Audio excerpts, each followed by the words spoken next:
ನಮಸ್ಕಾರ ಎಲ್ಲರಿಗೂ welcome back to Hamsa's kitchen channel. ಇವತ್ತಿನ ರೆಸಿಪಿ ಮುಲ್ಲಂಗಿ ಪಲ್ಯ.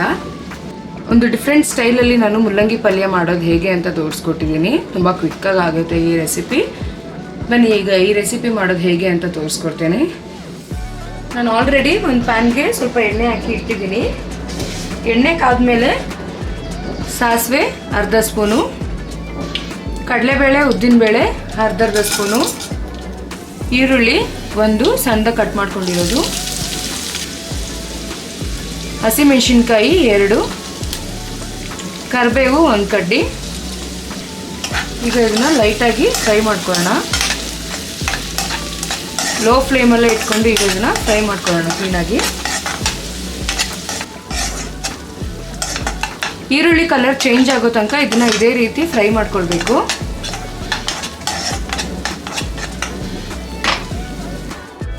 ಈಗ ಇದಕ್ಕೆ ರುಚಿಗೆ ತಕ್ಕಷ್ಟು ಉಪ್ಪು ಹಾಕ್ಕೊಳ್ಬೇಕು.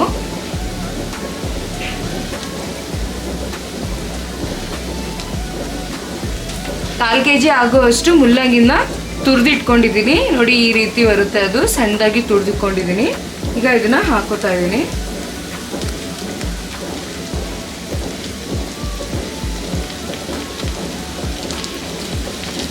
ತುರಿದ್ಮೇಲೆ ಇದ್ರದ್ದು ಕ್ವಾಂಟಿಟಿ ತುಂಬ ಕಮ್ಮಿ ಆಗಿಬಿಡುತ್ತೆ.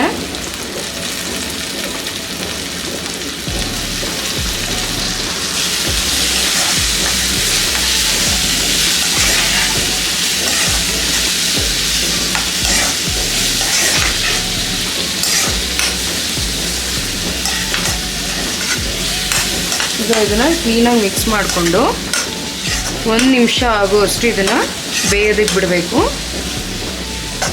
ಅದರ ಹಸಿ ವಾಸನೆ ಕೂಡ ಹೋಗಬೇಕು.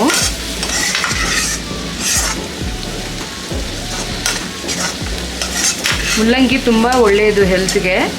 ಸೊ ಗ್ಯಾಸ್ಟ್ರಿಕ್ ಇರೋರಿಗಂತೂ ತುಂಬಾ ಒಳ್ಳೆಯದು. ಸೊ ಈ ರೀತಿ ಡಿಫ್ರೆಂಟ್ ಸ್ಟೈಲಲ್ಲಿ ಮುಲ್ಲಂಗಿ ರೆಸಿಪಿ ಮಾಡಿಕೊಂಡು ತಿನ್ನೋದ್ರಿಂದ ನಿಮ್ಮ ಆರೋಗ್ಯನೂ ಚೆನ್ನಾಗಿರುತ್ತೆ. ತುಂಬ ಇಷ್ಟಪಟ್ಟು ತಿಂತಾರೆ ಎಲ್ಲರೂ.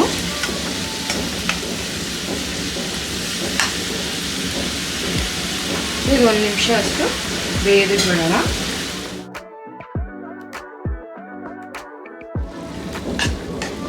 ನೋಡಿ ಈಗ ಇದು ಫುಲ್ ಬೆಂದಿದೆ.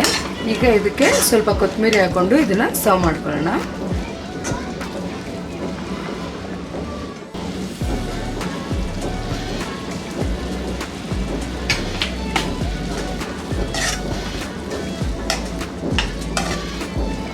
ನೋಡಿ ಆಗಿದೆ ಇದು.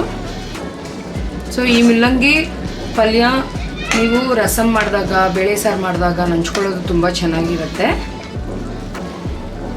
ಈಗ ಇದನ್ನು ಸರ್ವ್ ಮಾಡ್ಕೊಳ್ಳೋಣ.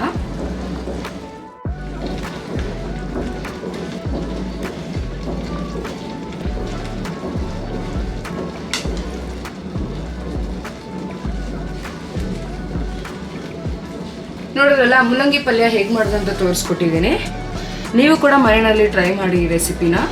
ಹೇಗೆ ಬಂದಿದೆ ಅಂತ ಕಮೆಂಟ್ ಮೂಲಕ ತಿಳಿಸಿ.